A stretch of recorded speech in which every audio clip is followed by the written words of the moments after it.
Customer के सामने जाके so गए। उस कस्टमर ने मेरे को हाथ लगाया, मैंने देखा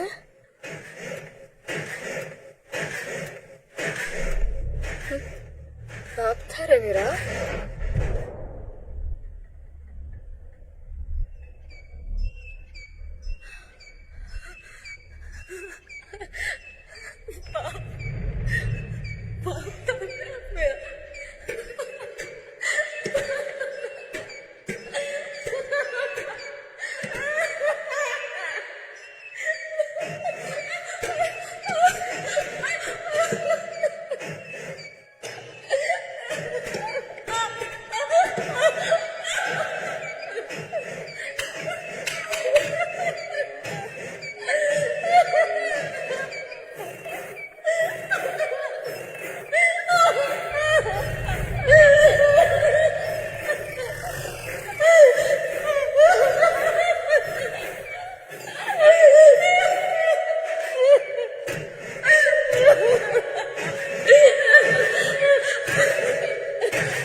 साहेब एक बोलू?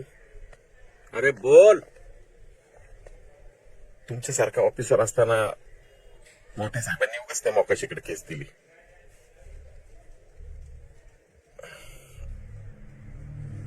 असं साहेब येतील ना, सांग त्यांना. नको.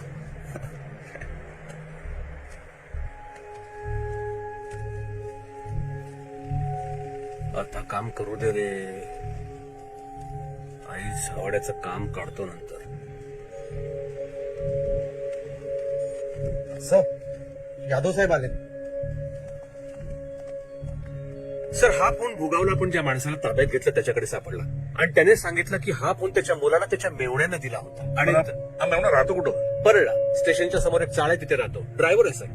कुठे तू? एक मिनिट. जगदाळे,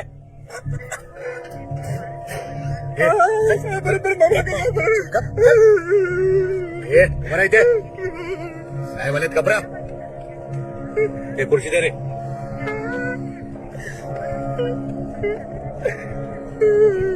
बोल. साहेब चूक झाली आपली. काय झालं? बोल.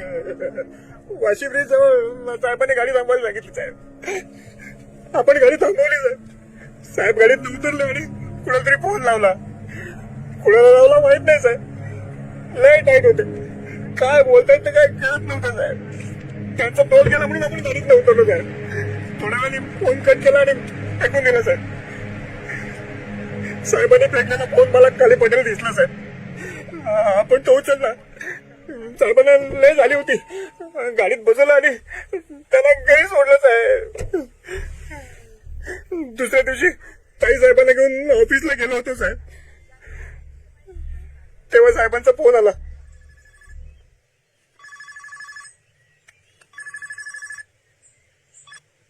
हा साहेब बोला. ते काल मी मोबाईल फेकला का रे? हो साहेब. गाडीमध्ये नाही ना, चेक कर. नाहीये साहेब. बघितलं मी. हो नाहीये साहेब. फेकला तुम्ही? चेक केलं मी. साहेब इतकी वर्ष नोकरी करतो साहेब. कधी चोरी नाही केली ना साहेब. आपण मोबाईल चोरला आपण, पण नंतर आपली फाटली नाही साहेब. कुणाला द्यायचा म्हणून माझ्या भाच्याला देऊन टाकला साहेब. आमच्या साहेबांना सांगू नका साहेब. संसार उघड्यावर नोकरीवरून काढून टाकतील साहेब. कोण साहेब? कोण आहे तुझे? जय साहेब. कोण जाईल? बोल ना. कोण? हे साहेब आहे आमचं.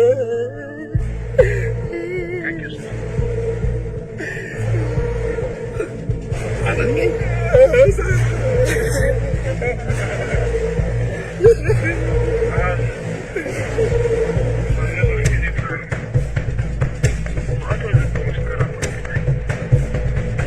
महाराष्ट्राची औद्योगिक भूभाग सातत्यानं पुढे निघाला हा आमचा जुना आनंद.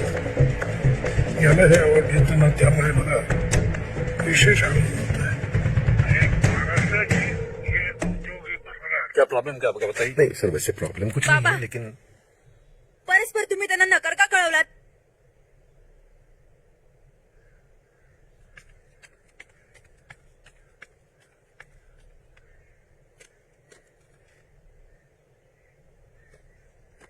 बाद में बात करते हैं. सर फाइल रख देता हूँ. नहीं नहीं, आप ही के पास रखिए. ठीक है सर.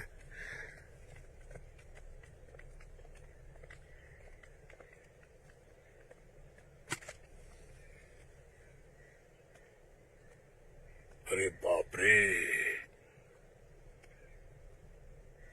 मला म्हटलं केबिनचा दरवाजा तोडून होते तर काय.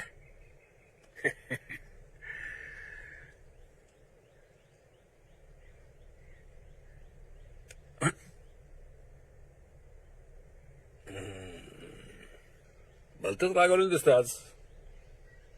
बा, तुम्हाला ज्याच्याशी लग्न करायचंय त्याच्याशी तुम्ही करू शकता, माझा नकार नाही. Very simple. नक्की? नक्की. खुश. आयो खुश. या या या या या या या. काय हे? इतकं रागवणं चांगलं नाही. हा? चल बसा, आमच्या खुर्चीवर बसा. बसा बसा.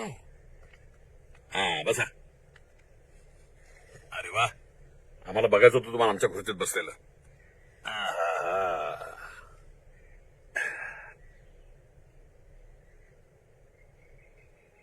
तुम्हाला खरं सांगू, तुमच्या या वयामध्ये आम्ही सुद्धा इतकेच तापट होतो.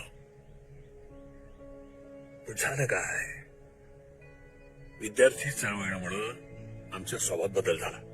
आम्ही चांगल्या विचारांनी झपाटला गेलो. या देशासाठी काहीतरी झालं पाहिजे, केलं पाहिजे. त्याच वेळेला नेमकी देशाची लोकसंख्या भसाभसा वाढत होती. देशासमोर पण मोठा प्रश्न होता लोकसंख्येचा.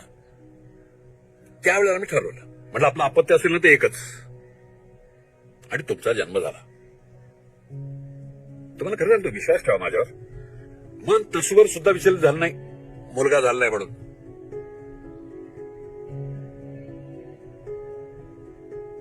खर तर या सगळ्या राजकारणामध्ये तुम्हाला आणायचं नव्हतं मला.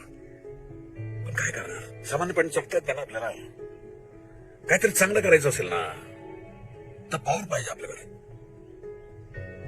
आणि माझी पॉवर तू आहेस. माझा राजकारणातला वारसा म्हणून मी तुमच्याकडे बघतोय.